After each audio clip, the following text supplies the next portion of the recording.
नमस्कार साथियों, स्वागत आप सभी का चैनल अमर इंस्पायर्ड में।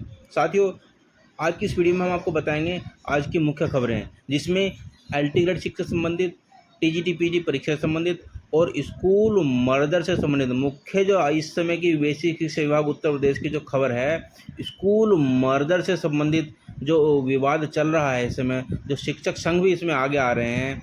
तो शिक्षक संघ इसमें क्या कह रहे हैं, क्या प्रक्रिया रहेगी, आगे क्या सरकार इसमें करने जा रही है स्कूल मर्जर से संबंधित, वही इसी वीडियो में आपको बताने वाले हैं। इसके अलावा एलटी ग्रेड शिक्षक प्रवृत्ति में भी विवाद हो गया है, तो उसमें क्या होगा साथियों, इस वीडियो को पूरा देखिएगा। इसमें आपको पता चले कि 445 परिषदीय विद्यालयों को समायोजित करने की तैयारी हो रही है।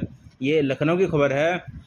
इसमें पता चले आपको स्कूल मर्ज करने के पश्चात, यानी एक ही ज़िले में, ये एक ही ज़िले की बात हम आपसे कर रहे हैं, यदि केवल एक ही ज़िले में 445 विद्यालय मर्ज हो जाएंगे तो पूरे प्रदेश में बता रहे हैं लगभग 29,000 विद्यालय हैं जिनको मर्ज कर दिया जाएगा।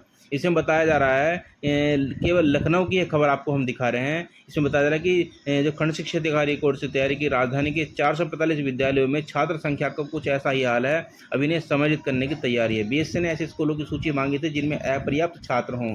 खंड शिक्षा अधिकारी से स्कूलों की जो सूची दी गई है उनमें बख्शी का तालाब के 64, चिन्नट के अलग अलग यानी विद्यालयों को उसमें दिखाया गया है कि किन किन विद्यालयों में, किन, ये सूची आपके सामने है। इसे आप स्क्रीनशॉट लेकर के देख सकते हैं किन किन विद्यालयों में कितन की छात्र संख्या। जो प्राथमिक शिक्षक संघ के जो अध्यक्ष हैं, प्रदेश अध्यक्ष डॉक्टर दिनेश चंद्र शर्मा, उनके द्वारा भी एक्स पर, ट्विटर हैंडल पर जो सरकार को इसके विरोध में अपना जो है पोस्ट की दी गई है। इसमें बताया गया है कि सर्व शिक्षा अभियान पूर्व प्रधानमंत्री माननीय अटल बिहारी वाजपेयी जी के नेतृत्व वाली सरकार ने पारित किया था। सरकार की सोच थी कि 6 से 14 वर्ष की आयु के सभी बच्चों को निःशुल्क शिक्षा उपलब्ध कराई जाए।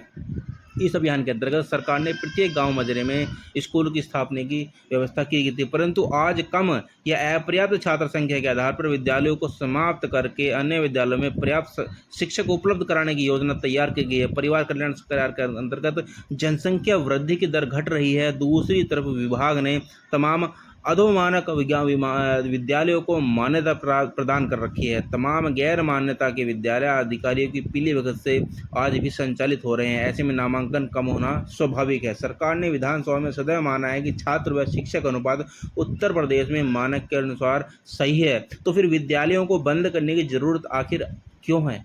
और यदि सरकार को लगता है कि शिक्षकों की आवश्यकता है तो शिक्षक भर्ती करे, तो यह विद्यालय मर्ज करने की जो तैयारी है, जो प्रक्रिया है, ये इसकी आखिर नौबत क्यों आन पड़ी? विद्यालयों को मर्ज करने के लिए आखिर सरकार को क्यों इतना जो है प्रयास करना पड़ रहा है कि विद्यालय मर्ज करने के पश्चात आप सोच सकते हैं कि विद्यालय मर्ज करने के बाद जो इनका जो भविष्य है वह क्या होगा। आरटीई अधिनियम कहता है कि हर 1 किलोमीटर पर एक विद्यालय होना चाहिए, प्राथमिक विद्यालय। लेकिन सरकार जो है वह अब इसका उल्टा करने जा रही है। इसमें जो दिनेश चंद्र शर्मा जी हैं, इन्होंने कहा है कि यदि सरकार को लगता है कि शिक्षकों की आवश्यकता, तो उसकी कमी नई भर्ती के लिए करके करनी चाहिए, न कि विद्यालय को बंद करके लगभग 20,000 विद्यालयों को मर्ज पूर्व में करके शिक्षकों की पदोन्नति वर्ष 2015 से आज तक किसी भी शिक्षक की पदोन्नति नहीं हुई है। उत्तर प्रदेश में आपको पता चले कि 2015 से अब तक किसी भी शिक्षक की पदोन्नति नहीं हुई है, जिससे कार्यरत शिक्षकों में जो है विरोध का भाव पैदा हो गया है। अब ये ट्विटर हैंडल पर ये सेव विलेज स्कूल्स, ये हैशटैग बना करके दिनांक 18 जून दोपहर 2 बजे से ये जो स्कूल मर्जर के खिलाफ पदोन्नति प्रक्रिया होने के लिए यह हैशटैग चालू किया गया। जो शिक्षक विभाग से संबंधित जो शिक्षक हैं वह इसको शुरू करने जा रहे हैं दिनांक 18 जून दोपहर 2 बजे से। तो जो भी शिक्षक साथी हैं जो शिक्षा विभाग से संबंधित हैं, उत्तर प्रदेश शिक्षा विभाग से संबंधित, अपने स्कूलों को बचाना चाहते हैं, मर्ज होने से बचाना चाहते हैं, स्कूलों की स्थिति जैसे ही है वैसे ही बनी रहे, कोई विद्यालय मर्ज ना हो, बंद ना हो, तो यदि आप चाहते हैं तो ये ट्विटर हैंडल शुरू किया जा रहा है, ट्विटर अभियान शुरू किया जा रहा है। यूपी में जल्द बंद हो सकते हैं। 27,000 से ज़्यादा बेसिक स्कूल बीएससी कर रहे हैं चिन्हित, ऐसा आदेश जो एनबीटी की नवभारत टाइम्स के पेपर में दिया गया है। तो यदि आप इसको चाहते हैं ऐसा ना हो तो आप दोपहर 2 बजे से 18 जून से यह ट्विटर जो है अभियान प्रत्येक शिक्षक के द्वारा ये सुचारू किया जाएगा। तो शायद इसका असर शासन पर पड़े, प्रशासन पर पड़े, और वह जो स्कूल मर्ज करने की जो कार्रवाई है वह शायद बंद हो जाए। साथियों, यह जो न्यूज़ है स्कूल मर्ज होने से संबंधित, ये विभिन्न न्यूज़ चैनल पर विभिन्न प्रकार के समाचार पत्रों में छपी रही है और यह उत्तर प्रदेश की मुख्य खबर बन चुकी है। अब आगे न्यूज़ पे बात करते हैं। आरक्षण की विसंगतियों से उलझी एलटी ग्रेड शिक्षक भर्ती। साथियों, जो एलटी ग्रेड शिक्षक भर्ती है, यह जो है लगातार विसंगतियों में उलझी चली जा रही है। इसमें जो है एलटी ग्रेड शिक्षक भर्ती की मांग को लेकर अभ्यर्थियों ने उत्तर प्रदेश लोक सेवा आयोग में ज्ञापन सौंपा। इसमें जो बताया जा रहा है कि इसकी जो परीक्षा प्रारूप और अर्हता तय होने के बावजूद भी भर्ती शुरू नहीं हो पा रही है। यह भर्ती अब आरक्षण की विसंगतियों में उलझ गई है।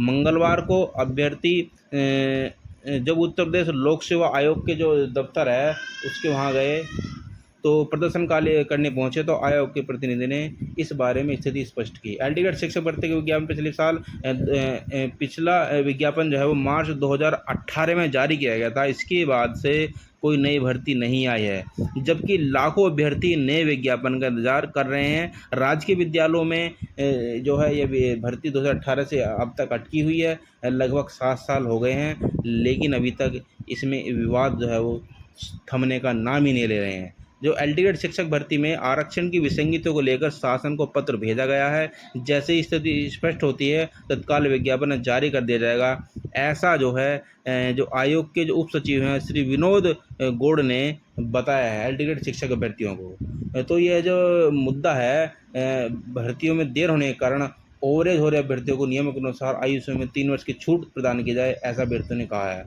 अभ्यर्थियों ने कहा कि उनकी मांगों से शासन को अवगत कराया जाए। शासन पर मंजूरी मिलने के बाद ही इस पर कोई निर्णय लिया जा सकता है। छात्रों ने परीक्षा में शामिल होने वाले अभ्यर्थियों के प्राप्तांक वेबसाइट पर जारी करने की मांग उठाई। इस मौके पर अनिल कुमार जी, प्रभाकर सिंह जी परिहर, बीएम भारद्वाज जी, आर्यन भारद्वाज जी, कपिल देव, ये सभी लोग इसमें विभिन्न समाचार पत्रों में एलटी ग्रेड शिक्षक विभाग से संबंधित जो खबरें हैं वो छापी गई हैं।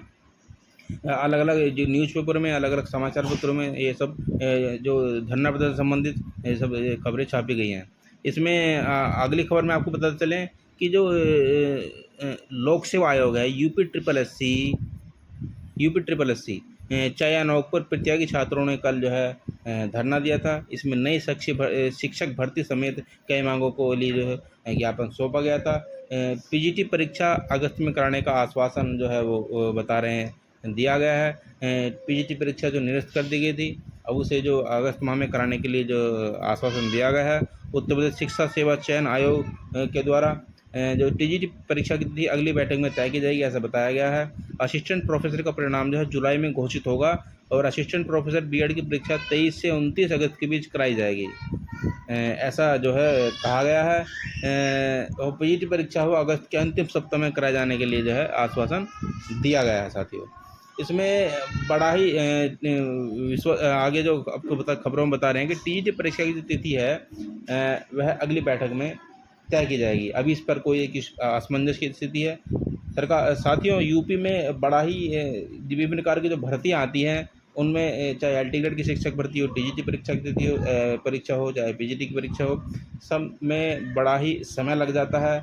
अब इसमें टीजीटी पीजीटी परीक्षा में देख लीजिए इसमें कितना समय हो गया है। पीजीटी परीक्षा होने वाली थी वह भी कैंसिल हो गई। टीजीटी परीक्षा है उसकी भी तिथि के लिए अब आगे बैठक में बताया जा रहा है। तो बड़ा ही समस्या है, गंभीर विषय है कि जो भी परीक्षा होती है उत्तर प्रदेश में वह लगातार उसकी समयावधि बढ़ते चली जाती है और उसमें कोई ना कोई विवाद उलझता चला जाता है।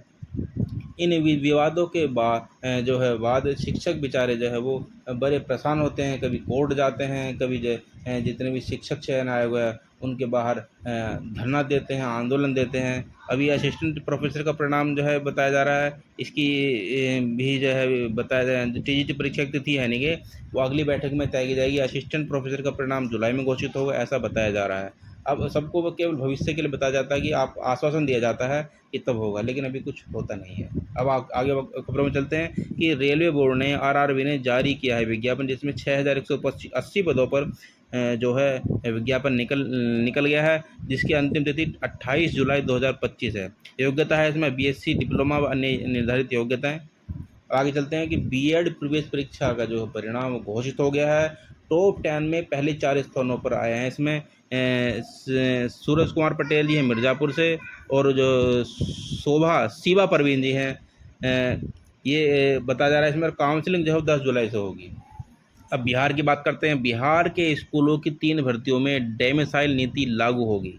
साथियों पता चले आपको कि बिहार में भी है जो है विभिन्न पदों पर भर्तियां होने वाली है, जिनमें यूपी के जो अभ्यर्थी हैं वह भी इसमें आवेदन करते हैं। राज्य के सरकारी विद्यालयों में करीब 15,000 पदों पर पुस्तकालयाध्यक्ष, लिपिक और परिचारी बहाल होंगे।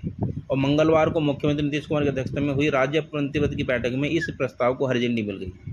जो जो उसमें जो है लाइब्रेरियन थे पहले, और जो लिपिक थे, उनके लिए 50% नियुक्ति अनुकंपा पर बता रहे हैं कि करने की तैयारी है।